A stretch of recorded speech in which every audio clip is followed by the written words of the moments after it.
Hi everyone. For the Friday book review session, I have a very special book and a very special person to share her experience on reading this book.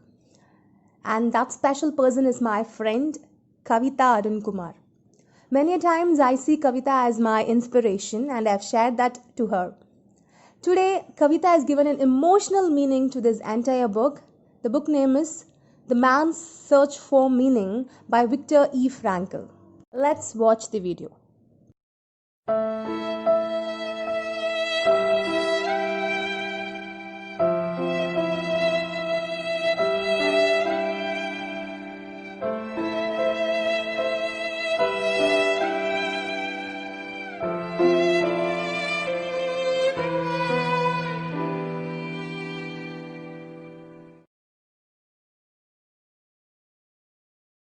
Hi friends, I'm Kavita. Today I'm going to talk about this book called Man's Search for Meaning by Viktor E. Frankl. I got this book 5 years back and I've read this n number of times, but every time I read it, I could see it gives me a pair of glasses to look at the world with a different perspective. So what does this book say? The author of this book is Viktor E. Frankl. He's a doctor. He was a prisoner in the Nazis' death camp. So this book says the classic tribute to hope from the Holocaust. So the Holocaust, what happened in the Holocaust? Everybody knows what happened in the Holocaust. During the Second World War, the Nazi death camps, the gas chambers. The book doesn't talk about the tortures inside a death camp.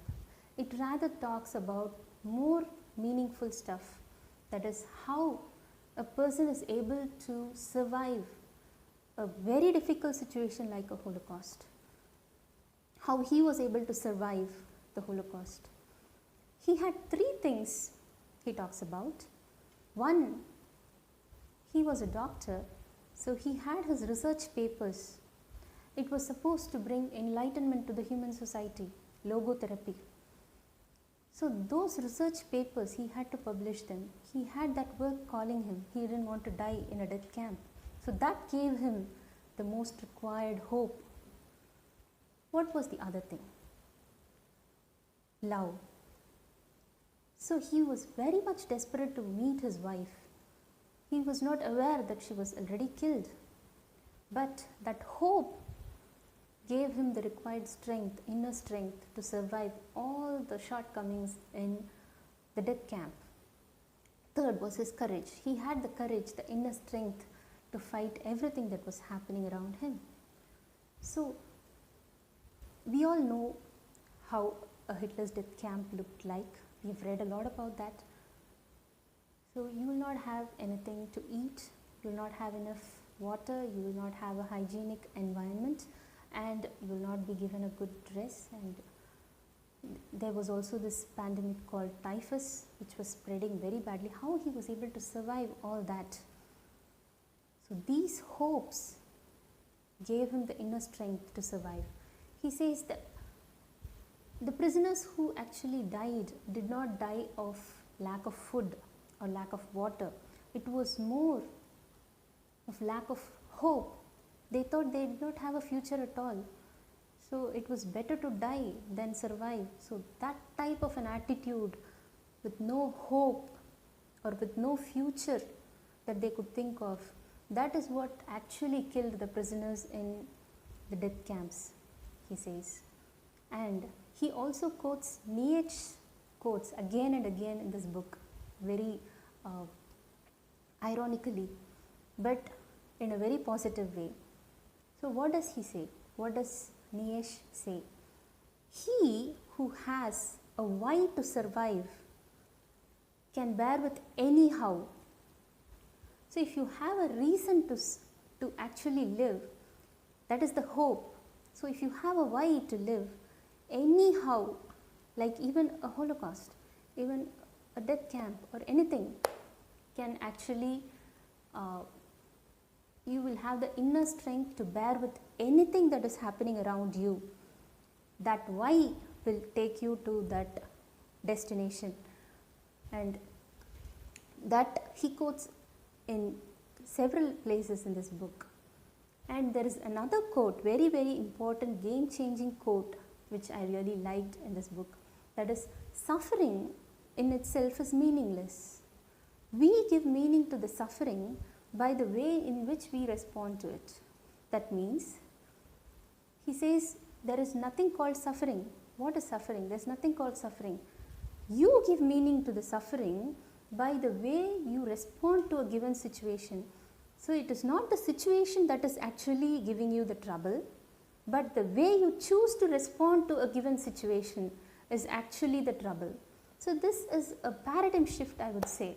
So anybody in this world, anybody keeps complaining, everybody keeps complaining, right? Why this happens only to me? But it is not thing that is happening that is the problem, but it is the way you choose to respond to a given situation that is actually giving you the problem. So that is a game-changing quote that I really loved in this book. And he also goes on to talk about how he used to imagine that he would meet his wife after all these things settle down, and how he was able to lead a happy life with his wife. He would imagine things were really bad around him, but he would still imagine that he was in a different world. He was teaching his students about logotherapy. So that is the last freedom, he says. You can take away all the freedom from a man, but there is one freedom you cannot take away from him. That is the way he chooses to respond to a given situation. He chose to respond this way. Others chose different ways, but he chose this way, so he survived. So he would imagine that he was teaching logotherapy to his students. He would imagine that he was with his wife, reunited, and those things gave him a lot of inner strength. Those things gave him a lot of hope, and he was able to bring that positivity to many of the other prisoners around him. So that type of positivity is there in this book. So if a person can survive Holocaust, something like a Holocaust, with a lot of positivity, why can't we survive small hurdles that we see in our life? So that is the actual meaning in this book that I understood. But every time I read it, I understand different things. But so far, I think the best book I've ever read is still Man's Search for Meaning by Viktor E. Frankl. So if you get a chance, or this book is really a very good book. This is a treasure of wisdom. So please do go and read this book. Thank you.